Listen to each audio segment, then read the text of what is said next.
Hey guys, Joshua Peterson with Peterson Electric. Second part of this video for the FPE. I'll probably break up one more video after this.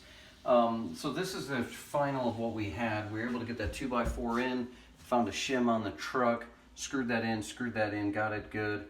This is going to have to be patched. And you know, some guys try to do a wood trim around, and that's fine, but that'd be a really big one. And that was real hard for us to get all of that in and up and down. So kind of made that simpler for him here, but not there. As far as the rest of it trimming out, this was too short, the neutral. So what's nice about this panel is we can flip the guts or flip the whole can. And we were able to flip to the bottom, so the feeders come in here now at the bottom instead of the top. We were able to put our ground up here, that way we didn't have to extend all those grounds, and then we jumpered it with the number 10 all the way over to here. This right here, this neutral, is a number two, and number 2 on the ungrounded conductors as well. This is just a Polaris rubber bug splice. I love them because they're insulated and they're rated at 9 degrees Celsius, so it's really strong. It's almost like you never spliced it. Definitely don't want to do any kind of split bolts, in my opinion, and wrap it with a bunch of tape. It's kind of a poor way to do it, in my opinion. But anyways, the neutral right here, these all bonded over here. These are here. This comes across. All our breakers right here are non-arc fault.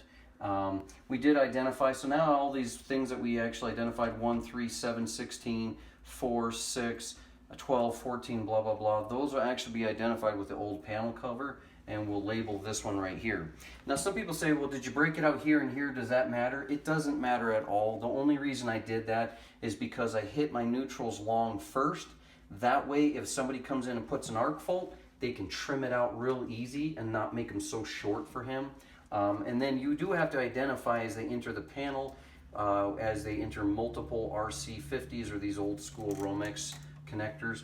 You do have to identify by twisting to know black to white where they go.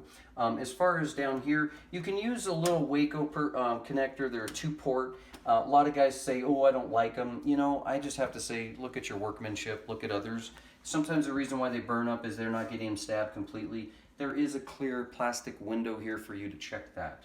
I don't have any issue with that. Now, you're only supposed to put on neutrals one splice of a neutral conductor where it terminates on the end of its own port. You're not supposed to put 2 in 1. Up here in grounds, you can do 2 in 1, but I prefer if I have the room to just go 1 to 1, and that's because I like to be able to trace that a lot simpler if I have a circuit issue.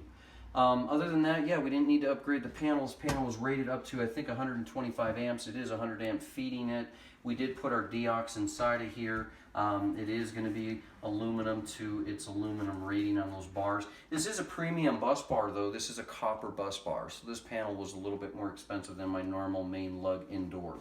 And anyways, we'll identify the rest of the circuits there, and hopefully that'll give you kind of an idea what to expect. Oh, and then one other thing, my wife was able to get this fixed up pretty well.